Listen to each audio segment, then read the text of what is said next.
दोस्तों, यह कहानी है बिहार के एक गांव के जिसमें विजय नाम का एक लड़का रह करता था। बचपन से ही पढ़ाई में होशियार विजय अपने मम्मी पापा की आखिरी उम्मीद था।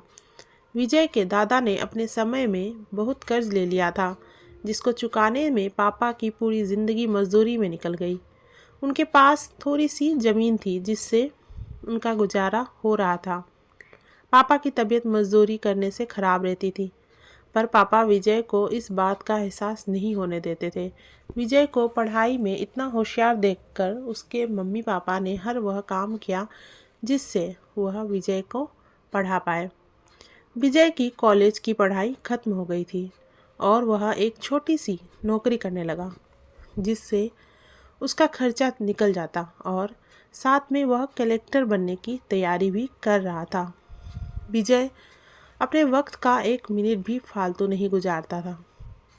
विजय ने पूरा समय पढ़ाई और नौकरी में ही लगा दिया। विजय के पापा को यह पता था कि वह कलेक्टर बनना चाहता है, इसलिए घर की हालत बहुत ज़्यादा खराब होने पर भी उन्होंने विजय से कभी इस बात का जिक्र नहीं किया और उन सबको अच्छी नौकरी करने के लिए कहा। लगातार 2 साल तक विजय पास नहीं हो पाया। उसके बाद भी उसके पिता ने अपना घर और ज़मीन गिरवी रखकर विजय को आईएएस की कोचिंग ज्वाइन करवाई और उसकी नौकरी भी छुड़वा दी। केवल पढ़ाई करने को कहा। विजय के पापा हमेशा उससे कहा करते थे, बेटा खेत और घर दोबारा आ जाएंगे, पर कलेक्टर दोबारा नहीं बन सकता। आज पूरे साल पढ़ाई करने के बाद विजय का रिजल्ट आ गया, जिससे वह अच्छे नंबरों से निकल गया था। आज उसके पिता से ज़्यादा खुश कोई नहीं था। ऐसा लग रहा था जैसे विजय का सपना पूरा होने वाला है, पर भगवान को कुछ और ही मंजूर था। विजय का कल इंटरव्यू था और सुबह से उसके पापा की तबीयत खराब थी। विजय के पापा उसकी माँ से बार बार कह रहे थे कि विजय को मत बताना, और उस दिन देर रात उनकी मौत हो गई। अब एक माँ जिसकी गोद में उसका पति गुजर गया और वह अपने दर्द को भुलाकर अपने बेटे की ज़िंदगी के बारे में सोच रही थी। माँ ने पड़ोसियों तक को इस बात का एहसास नहीं होने दिया कि उसका पति अब नहीं रहा।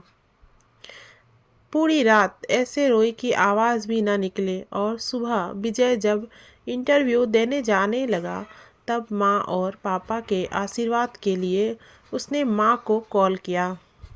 माँ ने पूरी हिम्मत लगा दी अपना सच छुपाने के लिए और विजय को आशीर्वाद दिया। और जब विजय ने पापा से बात करने को कहा तो माँ बोली, पापा अब तुमसे बात नहीं करेंगे, वह कलेक्टर से बात करेंगे। इतने बात करके माँ ने फ़ोन रख दिया। विजय का जब इंटरव्यू हो गया तब उसे बताया गया कि उसके पिता की तबीयत खराब है, उसको तुरंत घर जाना है।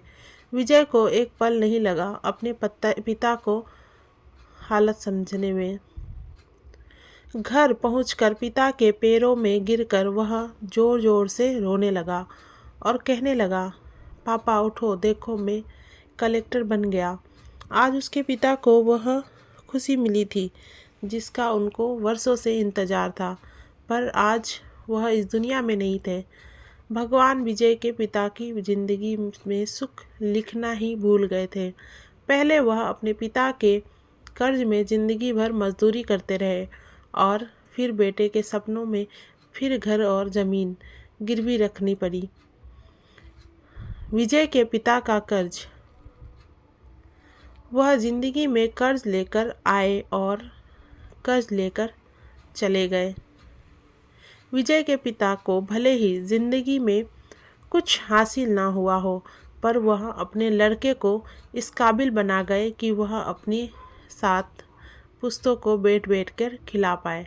विजय की माँ ने जो उस रात किया, जिसको करने का जज्बा बहुत कम लोगों में होता है। जब विजय कलेक्टर बनकर घर आया तब माँ ने विजय से कहा, बेटा तुम आज इतने बड़े बन गए हो कि हाज़रों गरीबों का भला कर सकते हो। जब भी तुम्हारे सामने कोई गरीब मदद मांगने आए तो अपने पिता और मेरे बारे में सोचना। मैं तुम्हारे बराबर पढ़ी लिखी और समझदार तो नहीं हूँ, पर इतना ज़रूर जानती हूँ, गरीब आदमी की बहुत मजबूरी होती है। तुम कभी किसी का बुरा मत करना। शिक्षा। दोस्तों, इस कहानी से हमें यह शिक्षा मिलती है कि वक्त कितना भी खराब हो, हम उसे बदल ज़रूर सकते हैं। माँ और बाप के एहसानों को हम कभी नहीं उतार सकते, पर हम अपने कर्मों से उनकी इच्छा ज़रूर पूरी कर सकते हैं। दोस्तों, अगर आपको हमारी वीडियो पसंद आई है तो लाइक करें और चैनल पर नए हैं तो सब्सक्राइब करें। ऐसे ही और वीडियो देखने के लिए नोटिफिकेशन बेल को ऑन कर लें। वीडियो को पूरा देखने के लिए आपका दिल से धन्यवाद।